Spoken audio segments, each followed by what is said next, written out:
मनीष एक auto rickshaw चलाता था।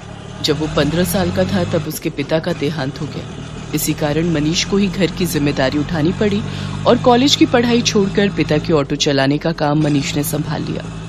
मनीष की बड़ी बहन सुलेखा की शादी में जो उसके पिता ने कर्जा लिया था, उसे उतारने के लिए मनीष ने अपना घर भी बेच दिया और माँ के साथ किराए के घर में रहने लगा। मनीष की बड़ी बहन अपने ससुराल में खुश है। इस बात की उसे बहुत तसल्ली है। माँ, सुलेखा दीदी का मेरे मोबाइल पर फोन आया है, तुम बात कर लो, फिर मैं ऑटो लेकर काम पर निकलता हूँ। हेलो सुलेखा दीदी, ये लो माँ से बात करो। हाँ बेटी, अपना ध्यान रखा कर, खूब खाया पिया कर, इससे बच्चे की सेहत पर अच्छा असर होगा। अब बस यही इच्छा है कि जल्दी से मैं नानी बन जाऊं और मनीष मामा। हाँ वो तो है, अब मामी कहलवाने वाली बस आ जाए तो मैं सुकून से तीर्थ यात्रा पर निकल जाऊंगी।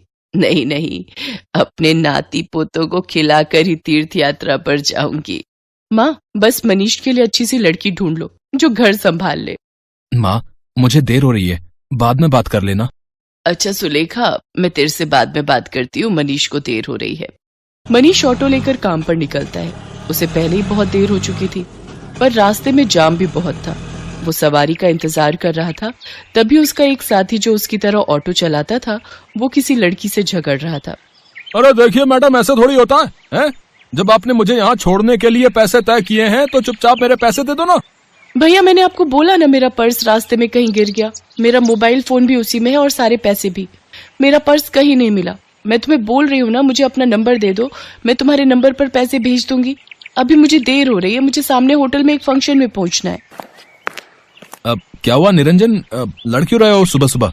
अरे देखना यार, सुबह सुबह पहली सवारी मिली और वो भी मुझे पैसे देने के लिए मना कर रही है। इन मैडम का पर्स कहीं खो गया है और मुझसे कह रही है कि पैसे बाद में देंगी। अरे ऐसा थोड़ी होता है भाई। कोई बात नहीं निरंजन, कभी कभी किसी की परेशानी को भी समझना चाहिए। एक काम कर, तेरे कितने पैसे बने मैं दे देता हूँ, ये मैडम मुझे बाद में दे देंगी। मनीष निरंजन को ऑटो के 200 रुपए दे देता है। थैंक यू सो मच, मेरा नाम अर्चना है। आप मुझे अपना नंबर दे दो, मैं आपके नंबर पर ऑनलाइन पेमेंट भेज दूंगी। बाकी अगर मुझे देर ना होती तो मैं आपको अभी पैसे दे देती। अब कोई बात नहीं मैम, ये लीजिए मेरा नंबर। अर्चना नाम की वो लड़की मनीष का मोबाइल नंबर ले लेती है और अगले दिन मनीष के मोबाइल पर पैसे ट्रांसफर कर देती है। आपके पैसे मैंने अकाउंट में भेज दिए हैं, आप चेक कर लीजिए। और कल के लिए एक बार फिर से थैंक यू, आपने अनजान होकर भी मेरी मदद की। अर्चना और मनीष बात करने लगते हैं। अर्चना को मनीष से बात करना बहुत अच्छा लग रहा था। उसके बाद एक दो बार अर्चना की मुलाकात मार्केट में मनीष से हो ही जाती है। धीरे धीरे दोनों दोस्त बन जाते हैं। मनीष को पता चलता है कि अर्चना एक बहुत ही अमीर खानदान की लड़की है, तो वो उसे समझाता है। अर्चना, तुम बहुत ही अमीर खानदान की लड़की हो, तुम में और मेरे में जमीन आसमान का फर्क है। मैं एक मामूली ऑटो रिक्शा चलाने वाला गरीब लड़का हूँ। तुम्हारा और मेरा यूं दोस्ती रखना ठीक नहीं है, प्लीज तुम मुझसे मत मिलो। तुम ना मिलने की बात कर रहे हो, पर आज तो मैं तुम्हें अपने प्यार का इजहार करने आई थी। मैं तुम्हें बहुत पसंद करती हूँ मनीष। मैं अपनी आगे आने वाली पूरी लाइफ तुम्हारे साथ मिलकर जीना चाहती हूँ। कहते कहते अर्चना फूट फूट कर रोने लगती है और मनीष उसे गले लगा लेता है। अर्चना अपने मम्मी पापा से इस बारे में बात करती है और जबरदस्ती मनीष से शादी करने के लिए मना लेती है। इधर मनीष भी अपनी माँ और बहन से इस बारे में बात करता है और एक शुभ मुहूर्त में दोनों की शादी हो जाती है। अर्चना का स्वभाव बहुत अच्छा था। उसे इस बात से कोई फर्क नहीं पड़ता था कि उसकी ससुराल गरीब है, ना ही उसने कभी इस बात की कोई शिकायत की।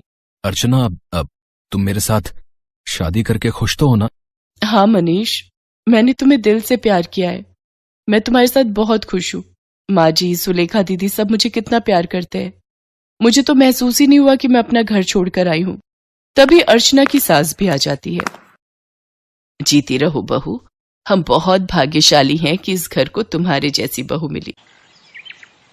अर्चना भाभी, ये देखो, मैं आपके लिए नई साड़ी लाई हूँ। आज आप शाम को कीर्तन में यही पहनना।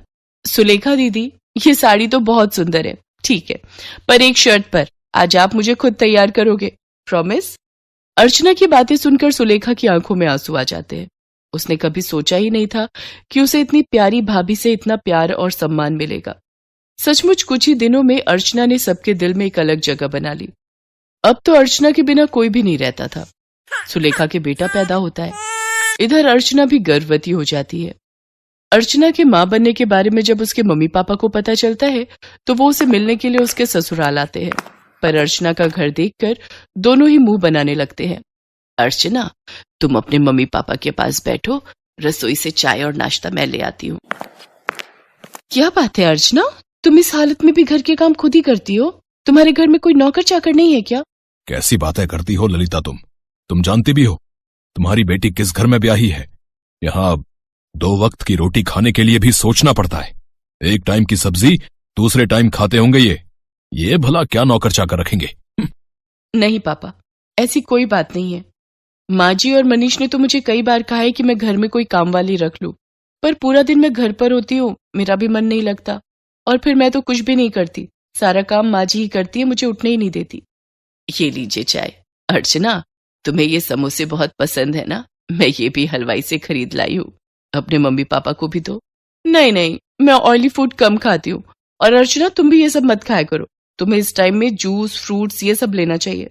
बहन जी, आप तो समझदार हैं, ये समोसे वगैरह ये सब बहुत नुकसानदायक है। मम्मी, आप मेरी टेंशन मत लो, माँ जी मेरा पूरा ख्याल रखती है। वो मुझे समय पर जूस, फ्रूट, दूध, दही, सब्जियां और सब कुछ खाने के लिए देती है। तभी अर्चना की ननद सुलेखा भी आ जाती है। अर्चना भाभी, मैंने डॉक्टर से अपॉइंटमेंट ले लिया है, कल सुबह 11 बजे आपको मेरे साथ चलना है, तो आपका चेकअप हो जाएगा और बाकी जो इंजेक्शन वगैरह। सुलेखा, तुम्हारा कौन से हॉस्पिटल में बच्चा हुआ था जिस डॉक्टर के बारे में तुम बात कर रही हो? जी, वो बड़े बाजार में जो हॉस्पिटल है जहां डॉक्टर नेहा बैठती हैं, वो सस्ता बेकार सा हॉस्पिटल। अर्चना, तुम उस हॉस्पिटल में चेकअप के लिए जाओगी? तुम्हारा दिमाग तो ठीक है। अर्चना, तुम एक मामूली से हॉस्पिटल में चेकअप के लिए जाओगी? तुम चिंता मत करो, इन लोगों के पास अगर तुम्हारे इलाज के लिए पैसे नहीं है तो क्या हुआ, मैं तुम्हारे लिए इस शहर के सबसे बड़े नामी हॉस्पिटल में आज ही बात कर लेता हूं। और तुम अभी के अभी अपना सामान पैक करो और हमारे साथ चलो। किसके घर? आपके घर पापा? मैं अभी अपना घर छोड़कर कहीं नहीं जा सकती। मुझे डॉक्टर नेहा, जो कि एक बहुत बड़ी और समझदार डॉक्टर हैं, उन्होंने सुलेखा दीदी की नॉर्मल डिलीवरी की है। उन्होंने मुझे पूरा रेस्ट करने के लिए बोला है। और शायद आपने ठीक से सुना नहीं, मुझे कल सुलेखा दीदी के साथ डॉक्टर के पास जाना है। आप थोड़ी देर और बैठेंगे या जा रहे हैं? क्योंकि अभी ना मनीष आने वाले हैं। वो शहर में एक नया रेस्टोरेंट खुला है, वहां पर मेरी फेवरेट आइसक्रीम मिलती है, तो आज मेरा वो खाने का प्लान है, तो हम सब डिनर के लिए जाने वाले हैं। अर्चना का ऐसा कोई प्लान नहीं था, ये उसकी सास और सुलेखा जानते थे, पर अर्चना अपने मम्मी पापा को एहसास दिलाना चाहती थी कि उसके ससुराल वालों का और अपमान ना ही करे तो उनके लिए बेहतर है। अर्चना के मम्मी पापा लज्जित हो जाते हैं और कुछ देर बाद वहां से चले जाते हैं। अर्चना की सास और ननद दोनों की आंखों में खुशी के आंसू थे। अर्चना अपनी